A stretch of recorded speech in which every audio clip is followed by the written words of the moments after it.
5, 4, 3, 2, 1. Boom! Selamat datang kembali lagi bersama kita di podcast PD Seru. Bareng gue di sini Alvarez dan ada. Halo, gue Ronald. Ya, hari ini Bang Ronald jauh-jauh. Naik apa Bang BTW kesini? Gue naik motor dari Kalimalang. Udah, jauh bener ini. Enggak lah, sejam doang kok. Oh, sejam doang. Oke, ngomong-ngomong gimana nih kabarnya Bang? Puji Tuhan, luar biasa baik, sehat.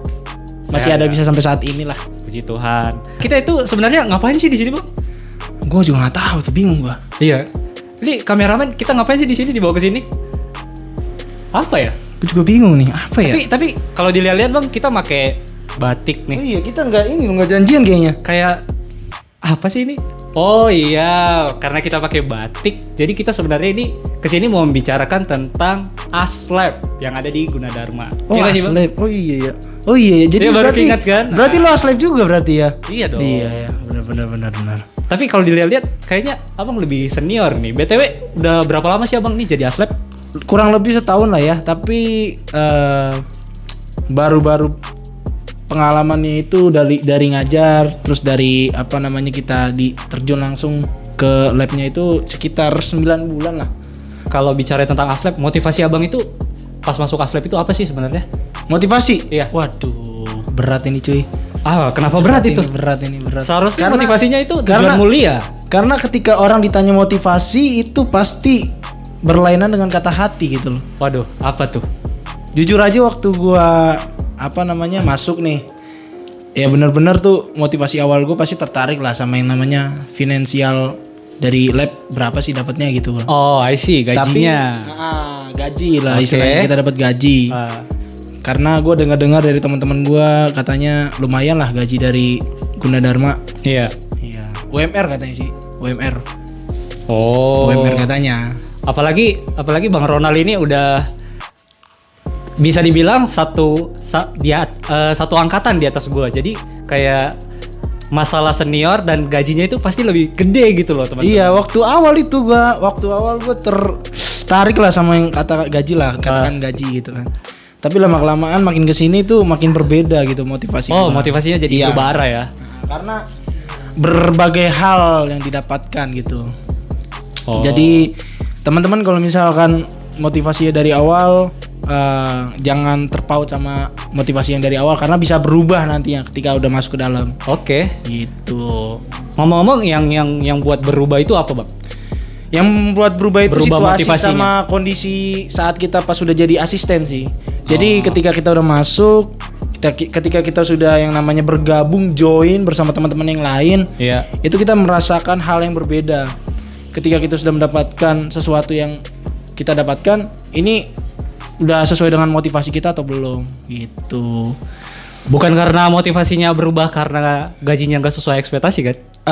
Itu salah satu sih, satu faktornya. Jujur juga tuh. Jujur lah. Karena kita tuh mau buka-bukaan di sini cuy. Asik. Iya nggak sih?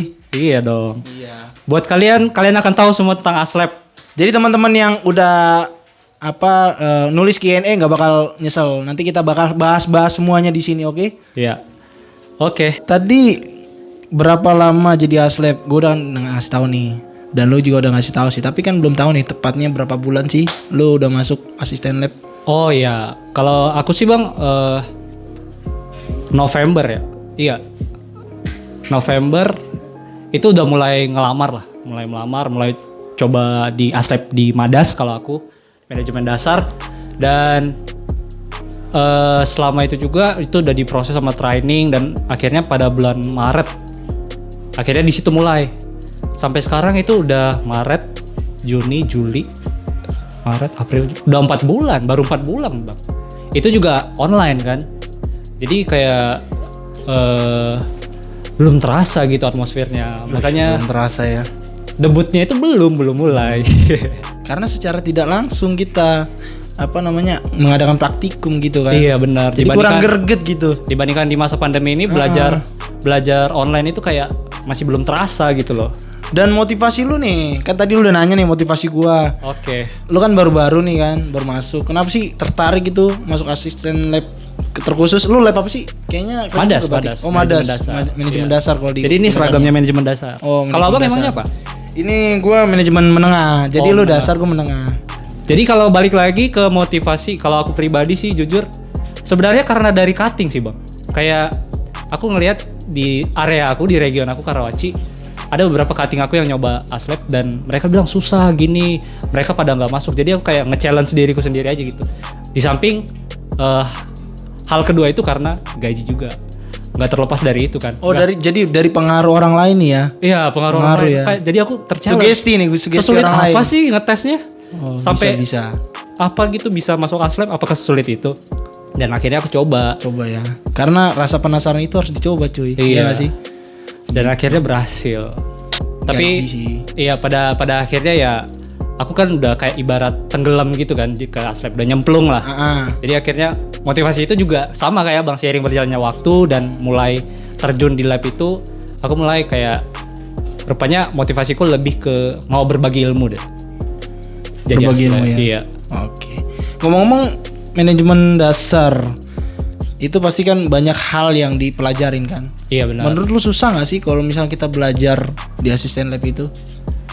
Kalau di asisten lab sendiri itu bang, khusus ya kayak kita ya, biasanya aslab itu ada training dan yang kita pelajarin itu, kalau kita sebagai praktikum itu biasanya kalau kita lihat itu kayak lebih ringan lah, lebih mudah dipelajari karena di modulnya itu kayak gampang gitu kita ikutin cara hitungnya, cara pengerjaannya. Tapi kalau giliran di kita sebagai aslabnya, kita itu disuruh pelajarin dari akar-akar materinya sampai kita itu yang sebenarnya malas belajar, kita yang aslab di press habis, kita harus paham akar-akar materi ini, kenapa rumusnya begini, kenapa rumusnya begitu. Oh lebih harus detail ya daripada Iya, praktikan gitu. Iya, karena nanti ada training dan di situ kita dipus habis-habisan kalau di Madas. Nggak tahu kalau dari Mamen sendiri gimana bang?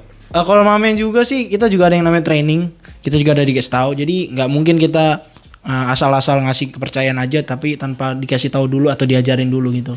Jadi kalau teman-teman yang mungkin basicnya memang susah untuk yang namanya mengingat, mengerti, nanti tenang aja, kita juga ada yang namanya tim-tim atau teman-teman yang bakal ngajarin kok gitu. Jadi awal-awal gue juga nggak, aduh apa sih nih, kayaknya ribet banget, susah banget kayaknya dah. Tapi tenang aja, kakak-kakaknya itu biasanya tuh kalau misalkan kita mau yang namanya untuk mengerti, memahami itu respect atau cepat gitu responnya gitu. Kalau kita nanya, kalau kita apa namanya, kita kayak ini gimana sih kak caranya? Gue nggak tahu nih soalnya waktu praktikum pas gue jadi praktikan kayak gue tidur kayak dah, atau gue main HP gitu. Jadi tenang aja, bakal diajarin gue itu sama kayak Madas ya, manajemen dasar. Berarti di awal-awal walaupun kita ada training itu bang, kalau abang sendiri pas awal-awal mengajar itu gimana sih? Langsung terjun tutor? Waduh. Wah, pertama-tama tuh gue apa langsung langsung siap? Pertama-tama itu jadi tutor ya. Tutor itu yang mengajar di depan kelas atau di depan laboratorium itu sendiri. Jadi di situ gue pertama kali itu deg-degan pasti deg-degan kan. Namanya pertama kali ya. Pertama kali itu deg-degan. Terus gue juga gagap lah, istilahnya gagap kayak gitu lah. Terus gue juga mau ngomong apa ini selanjutnya mau ngomong apa ini. Apalagi kalau misal kita melihat praktikan tuh yang diem aja, itu benar-benar luar biasa rasanya lah. Nah tapi kita diajarin di training gitu. Di training kita diajarin gimana caranya menghadapi orang yang super aktif, gimana kita ngajarin orang yang biasa-biasa aja tuh pendiam gitu loh. Ada teknik-tekniknya. Ada teknik-tekniknya Jadi bang, kalau ada nggak sih triknya buat yang awal-awal, misalnya apakah hanya sekedar percaya diri doang atau kita perlu memantapkan pemahaman kita tentang materinya baru kita bisa terjun langsung tutor gitu? Standarnya gimana sih kalau mau mulai tutornya? Ada nggak saran buat teman-teman ini? Oh jadi gini, kita persiapan dulu sebelum kita tutor atau kita yang namanya kerja ya langsung ya, maksudnya jadi laboratorium atau jadi asisten di laboratorium itu. Jadi kita pertama persiapan dulu, khususnya dari materi kita pelajarin dulu, kita yang namanya kita baca-baca malam-malamnya atau sebelum-sebelumnya atau hari-hari yang kita sebelum tampil lah atau sebelum namanya kita terjun langsung di dalamnya gitu loh. Jadi kita pelajarin materi-materinya, kita pahamin. Kalau yang ada yang nggak tahu kita tanya. Jadi jangan sampai nanti pas kita udah di depan teman-teman kita yang bakal kita ajarin, kita malah bingung, kita juga malah lupa gitu loh. Ini apa? Nah, jadi semuanya harus dipersiapkan. Oh, jadi Bang, misalnya sekalipun kita udah memahami materinya, tapi ada suatu waktu kan pasti kita tiba-tiba ngeblank gitu di depan banyak praktikum kan. Ada triknya nggak? Aku apalagi baru gitu loh. Tips triknya pasti ada, tips and triknya pasti ada. Nih Jadi yang mau jadi aslep nih. salah satunya itu ketika kita pernah nggak sih kita kayak melihat kakak-kakaknya nih, kita kulik dikit-dikit aja lah ya. Sorry nih buat teman-teman asisten, mungkin kok dikasih tahu sih kan dia belum masuk. Tapi ini buat teman-teman biar yang lainnya juga tertarik gitu loh. Biar kita namanya sama-sama Ya, jadi kapasitas kita gitu loh. Masalah percaya diri bukan kendala lagi ya. Bukan kendala lagi. Jadi ada tips and triknya. Jadi ketika kita lupa atau bingung, itu biasanya kita yang namanya mencuri-curi waktu. Ketika kita udah mencuri-curi waktu nih, kita mungkin ada pertanyaan-pertanyaan dilontarkan dan kita nggak tahu tuh. Nah biasanya itu kita kayak kita tanya dulu nih, ada yang tahu nggak yang lain gitu loh. Dan kita sambil yang lain, kalau misalnya ada yang tahu dan mereka berpendapat, nah kita di belakang. Kita ke belakang. Kita nyari-nyari temen yang lain yang mungkin lebih tahu, lebih paham dari kita gitu. Oh, I see. Nah, kayak gitu. Itulah kenapa kalau kita aslep itu kita nggak sendiri ya. Kita ada tim, jadi kita saling koordinasi. Misalnya ada, apalagi tutornya lupa materinya kan. Bisa aja ada momen seperti itu. Wah, bermanfaat sekali triknya ini. Tapi bukan berarti kita yang praktik di dalam praktikum itu kita yang mengajar itu bukan berarti di bawah pengetahuannya di bawah rata-rata ya, enggak. Sewaktu-waktu manusia bisa lupa gitu kan. Ya, ada human error guys. Jadi dosen sekalipun atau yang istilahnya kayak pengajar sekalipun kita pasti ada yang namanya kekurangan gitu loh setiap orang masing-masing. Kadang juga dosen perlu nanya ya sama para mahasiswanya ya. Jadi lebih penting itu kita tektokan sih sebenarnya sama praktikan, jangan asik sendiri gitu. Iya benar sih. Itu yang terpenting sih. Jadi bukan hanya percaya diri akan kemampuan kita, tapi juga kita percaya diri untuk mengendalikan lingkungan kita gitu loh. Yang lainnya di kelas itu, kayak orang-orang yang ada di kelas itu kayak praktikum, kayak teman-teman kita juga biasanya suka berisik juga. Nah di situ kita belajar yang namanya memanage atau mengatur di ruangan itu. Iya benar. Kita yang mengendalikan gitu selama berjalannya praktikum. Seperti itu teman-teman. Oke. Bang, kalau pas mau coba aslep nih, apakah akademik, skill dan attitude itu apa sih di aslep itu yang dicondongin atau semua itu harus balance atau menurut pandangan Abang gimana sih? Yang pertama sih attitude ya.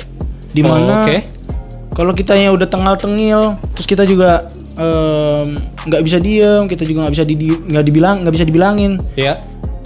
Keras kepala. Nah itu. Aduh, itu paling sulit sih. Bukannya kita memilih-milih, tapi di sini kan kita secara tim, secara bekerja sama gitu. Iya, nggak boleh egois ya. Jadi kita nggak boleh egois. Kita juga yang namanya harus beradaptasi sama yang lain gitu loh. Kita harus menyamakan. Bukan kita yang harus disamakan, tapi kita harus menyamakan orang lain gitu loh. Dengan orang lain. Terus kita juga harus yang namanya rendah hati. Jangan sampai kita tinggi hati karena kemampuan gue udah lebih baik kok. Dilihat kakak itu atau teman gue kayaknya biasa-biasa aja. Jangan. Karena di sini kita tim, kita teamwork, kita kerja bareng-bareng, support bareng-bareng. Iya. Karena kalau misalkan kita ini semua membawa nama lab Mamen, lab gue ya. Iya. Nah kalau lu kan lab Madas gitu kan. Teman-teman lu kalau misalkan ada satu orang aja yang nggak beres atau yang namanya dilihat orang lain tuh, wah ini kok kayak gini sih. Nah itu bakal yang namanya merusak citra nama laboratorium kita masing-masing. Iya. Gitu. Benar sekali teman-teman. Jadi yang pertama itu attitude ya, baru yang kedua ya akademik, baru skill. Karena akademik dan skill itu nanti bisa dilatih pas kita training nanti sama kakak-kakaknya gitu. Di sini kita ngomongin tentang hal yang lebih lumrah kita dengar sebelum kita masuk. Apa tuh Bang? Aduh, itu masalah kita, apa yang kita dapatkan setelah kita bekerja. Oh, aku mulai menyadari itu. Tapi itu sesuatu yang sensitif ya. Itu selembar kertas biasanya itu. Tapi enggak, biasanya kita langsung ditransfer biasanya. Apa tuh? Gaji pastinya, gaji. Oh, langsung ya, baru menit keberapa udah langsung bahas yang sensitifnya. Ini sensitif sekali, ini sensitif ini. Jadi kita mau bahas tentang gaji. Oke, langsung. Untuk Mada sendiri gimana nih untuk gaji? Kisaran aja lah, kisaran antara berapa sampai seberapa. Biar teman-teman tahu. Kisarannya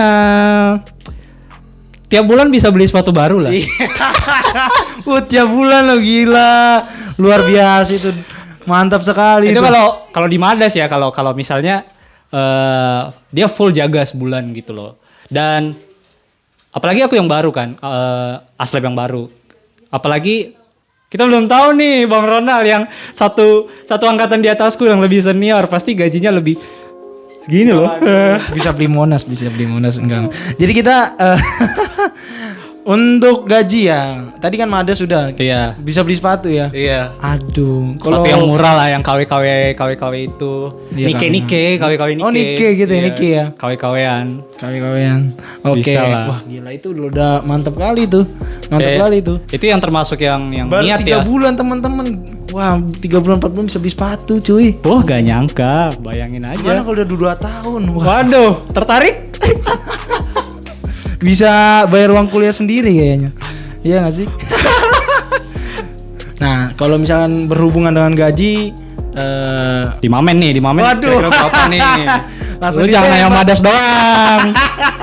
Oke. Iya, Madas, Mamen berarti di atasnya. Oh, kalau di Mamen itu sendiri kisaran gaji itu tergantung kita teman-teman. Jadi semakin banyak kita ngambil, semakin banyak kita dapatkan masalah gaji gitu kan. Tapi kalau semakin kita dikit kita yang lakuin, nah, Makin rajin, makin fulusnya ini makin makin banyak sepatunya loh. Aduh, ini kalau kita pokoknya gitulah teman-teman. Kalau misalkan teman-teman makin merelakan waktu teman-teman, kita dapat makin banyak gaji yang kita dapatkan gitu loh. Seperti itu teman-teman. Kalau dia kan si Alvarez ini kan aduh gila luar biasa lu. Aduh, gak usah dilebih-lebihin deh bang. Kalau gue cukup beli pulsa internet aja lah. Pulsa internet yang apa? Yang premium, Bisnet. Yang mahal. Hah? Yang inilah yang apa namanya? Yang bisa 1 bulan. Bagaimana sih kalau misalnya ada pertanyaan gimana sih kita biar memanage dengan baik dan benar gitu loh. Biar kita nggak bentrok atau kita nggak istilahnya meninggalkan salah satu atau kita nggak berat sebelah. Nah kalau gue pribadi gue tahu hal yang mana yang urgent, mana yang penting. Kalau gue pribadi, dimana hal yang urgent itu menurut gue harus kita kerjakan atau harus kita lakukan. Karena kalau nggak kita lakukan hal urgent itu menurut gue pribadi itu akan sangat-sangat berpengaruh buat kita ke depannya gitu loh. Iya, benar. Tapi kalau yang buat yang penting doang itu pastinya belum tentu urgent gitu loh. Karena setiap orang memandang hal penting itu berbeda-beda. Tapi kalau udah urgent pasti itu harus kita lakukan gitu loh. Jadi buat teman-teman ini sekedar tips aja sih dari gua pribadi gitu loh buat buat apa ya istilah itu belajar bagaimana memanage dengan baik kayak gitu. Kalau di kami kan kayak tadi yang udah dikasih tahu Bang Ronald kayak udah ditentuin nih jadwal-jadwal yang kosong yang mana. Jadi diusahakan nggak akan tabrakan sama jadwal kuliah. Nah itu yang paling penting itu. Teman-teman kalau udah jadi aslab jangan lupa kita pentingin juga yang namanya kuliah studi. Nah, iya, jangan sampai kita mengorbankan kelas atau mata kuliah yang berlangsung gitu loh. Aturannya hari ini ada kuliah, tapi gue mendingan ke lab lah biar dapat gaji. Jangan dibilang kosong. Jangan. Kuliah nomor 1. Karena gaji nggak lebih besar daripada biaya kuliah kita teman-teman. Iya benar. Kasihan orang tua kita udah bayar mahal-mahal gitu loh. Jadi maksimalin lah. Karena di sini kita ya istilahnya sampingan aja lah gitu loh. Jangan jadikan utama gitu. Utama kita kan kuliah. Ya nggak sih tujuan kita? Iya benar. Masuk kampus gitu loh. Atau tujuan teman-teman yang lain gitu loh. Harus tahu tujuan utama itu apa. Jangan sampai nanti malah menyimpang dari tujuan teman-teman utamanya apa. Gitu. Oke, untuk pertanyaan terakhir. Saran Bang untuk teman-teman mahasiswa yang udah jadi aslab dan yang mau jadi aslab. Oke, saran ya. Terkhusus untuk yang mau jadi aslab dulu ya. Iya. Yang pertama sebelum teman-teman daftar, teman-teman harus punya komitmen. Oke. Komitmen dalam hal apa? Terserah teman-teman. Ketika teman-teman udah jadi atau udah masuk, apa yang harus teman-teman lakukan gitu loh. Dan itu harus tercapai gitu loh. Harus teman-teman lakukan. Harus pegang tanggung jawab itu. Iya, harus pegang prinsip itu gitu. Nah, jadi sebelum kita memutuskan hal sesuatu, kita harus yang namanya yang tadi seperti gue bilang gitu loh. Kita tuh harus yang namanya nggak sekedar kita ngambil keputusan doang cuma-cuma, tapi kita ada alasannya, terus kita ada yang harus ke depan kita harus lakukan gitu loh, biar kita nggak cuman gitu-gitu doang gitu loh. Iya benar. Iya nggak sih? Iya. Nah, terus yang kedua juga teman-teman harus yang namanya percaya diri itu dalam hal apa, walaupun teman-teman mungkin dalam bidang akademik terus dalam bidang yang lainnya juga kurang, tapi teman-teman tuh punya sesuatu yang istilahnya berbeda dari orang lain, dan itu bisa jadi pengisi kekurangan. Mungkin teman-teman mikir, oh ini di lab ini kurang ini, nggak apa-apa, masuk aja, coba dulu. Untuk hasilnya ya mikirin yang nantinya aja belakangan. Iya. Gitu loh. Jangan takut untuk mencoba, istilahnya gitulah. Iya benar. Iya nggak sih? Iya. Dan ketiga yaitu persiapan, kayak materi, terus juga kayak kita belajar dulu lah, jangan nganggap enteng lah segala sesuatu yang kita mau coba gitu loh. Buat teman-teman asisten dimanapun laboratorium kalian berada. Gue terkhusus mungkin dari pribadi gue pengen kasih saran atau masukan, apa yang kita udah dapatkan itu semata-mata bukan karena kita hebat, bukan karena kita yang terbaik, tapi karena kita ngelakuin tuh ada tanggung jawab teman-teman yang harus kita lakukan gitu. Jangan main-main, jangan nganggap istilahnya enteng. Terus jangan kita ya istilahnya meninggalkan tanggung jawab kita. Jadi intinya kita harus sungguh-sungguh dalam menjalankan apa yang kita dapatkan. Kayak contohnya kita dalam hal apapun itu, kayak tutor, asbar, KP. Bahkan kita lagi ada tuh di lain setelah itu di lain itu selain tutor, KP dan asbar, kita juga ada tugas-tugas kan di luar dari itu. Nah, tetap kita kerjain. Jangan sampai kita di barat kata ya, sorry nih, bukan mau masuk menyinggung, tapi mau masuk lab aja tapi nggak mau kerja keras gitu loh. Jadi kita menjadi beban atau menyusahkan orang lain, teman-teman kita. Nah, nggak boleh teman-teman. Jadi harus ada yang namanya teamwork. Kalau misalnya ada yang belum sadar atau mungkin belum merasakan seperti itu, ya teman-teman cobalah rasakan. Kalau kita jadi posisi teman, kita punya teman yang nggak aktif gitu loh, redup, dan kita terus yang nge-backup dia. Nah itu kan nggak enak kan rasanya kan. Nah, jadi harus saling-saling sama-sama tolong menolong lah istilahnya. Oke, wah gila tadi banyak banget yang bisa di-sharing. Kita dapatkan setelah kita jadi asisten lab itu dari sebelum jadi asisten, ya nggak sih? Terus pas jadi asisten kita udah ada yang didapetin, terus juga setelah kita selesai juga pun pasti ada yang kita dapetin gitu loh. Wah benar. Ya nggak sih? Banyak. Khususnya tuh kalau kita udah lulus dari kampus, terus kita apa sih manfaat laboratorium yang kita jadi asisten di dalamnya itu ke dalam dunia kerja gitu. Nah, soalnya ini kita singgung-singgung nih, ada yang nanya. Itu berhubungan sama pertanyaannya yang udah diposting di GPD. Nah, itu saling berhubungan. Makanya kita mau singgung di sini biar kita bahas gitu loh. Nah, menurut lu pribadi gimana nih, Alvarez? Kalau dari aku sih nggak jauh-jauh dari bahasan yang tadi ya Bang. Karena kita dilatih disiplin, dilatih mental, tanggung jawab, dan banyak hal itu sebenarnya dipakai untuk dunia kerja. Dan kita kayak berdasarkan cerita dari kakak-kakak yang udah selesai ya, dari Aslab udah dapat kerja di dunia kerja sebenarnya. Mereka itu bilang, terasanya baru sekarang di dunia kerja. Mereka udah kayak dibanding fresh graduate lainnya yang nggak ada pengalaman lah dalam hal yang berhubungan dengan Aslab atau dunia kerja, mereka kayak mentalnya udah lebih siap ya pas gue kuliah gue udah ngerasain ini, rasanya begitu loh. Jadi pas di kerja nggak kaget, nggak, udah terobos aja langsung laksana. Jadi udah ada mental siap gitu ya. Benar. Nah mungkin dari Bang Ronald ada yang bisa Bang tambahin? Kalau gue sih pribadi ini lebih ke dalam hal adaptasi. Kalau kerja itu kan kita harus beradaptasi kan. Iya. Ya nggak sih. Nah jadi kalau udah berorganisasi itu kita udah nggak sulit untuk yang namanya beradaptasi sama orang gitu loh.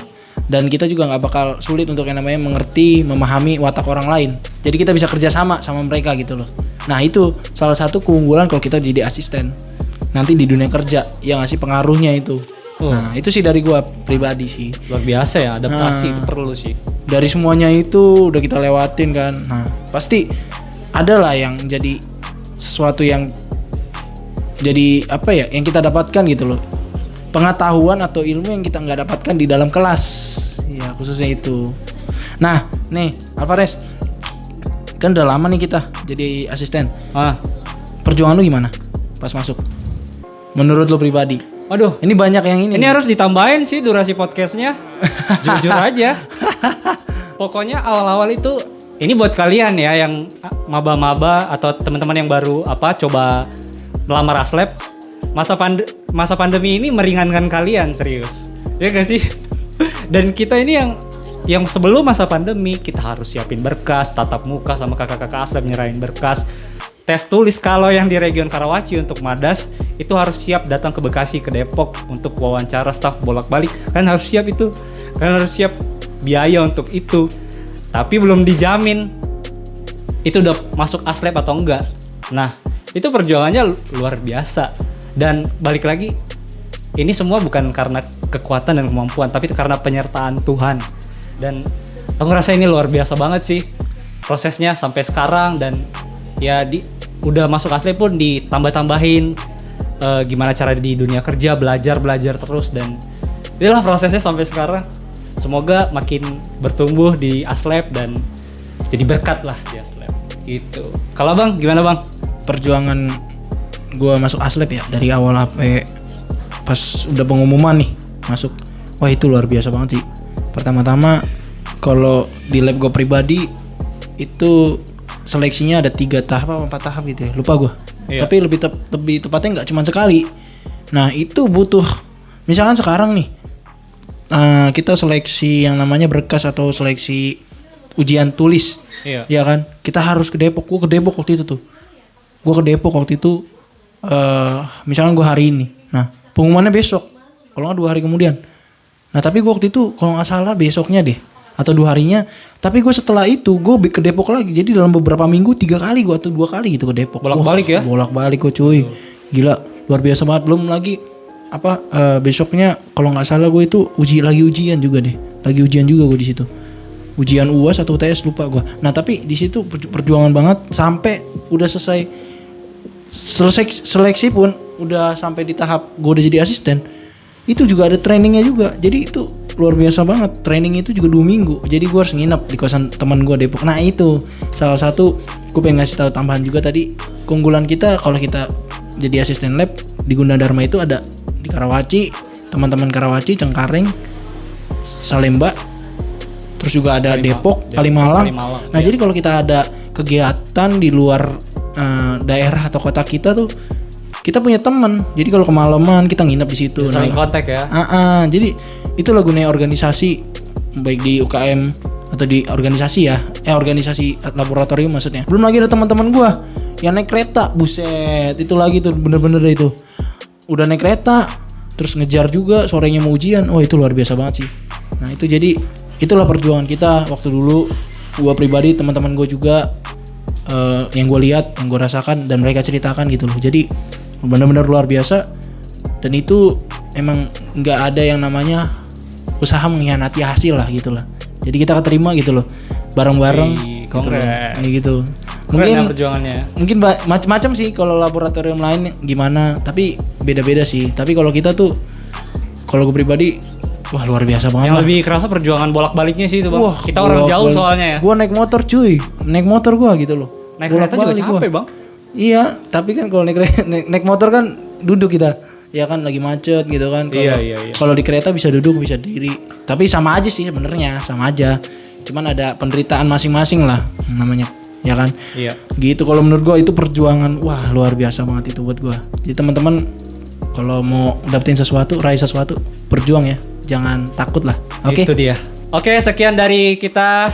Gua Alvarez Zega dan Gue Ronald. kita minta maaf atas kesalahan kata dan apapun kata-kata yang kami keluarkan. Kami minta maaf jika itu menyinggung dan Jangan lupa juga share, like, and subscribe ya YouTube kita PD Gunadarma. Nah, terus kita juga kalau mau ada yang komen teman-teman, jangan lupa komen juga. Nanti kita bakal jawab kok, ya nggak sih? kalau kalian juga punya cerita tentang pengalaman kalian di Aslab, kalian bisa komen dan kalian apa yang mau ditambahin dari teman-teman, komen aja di IG di YouTube kita ya. Oke, see you next time. God bless you.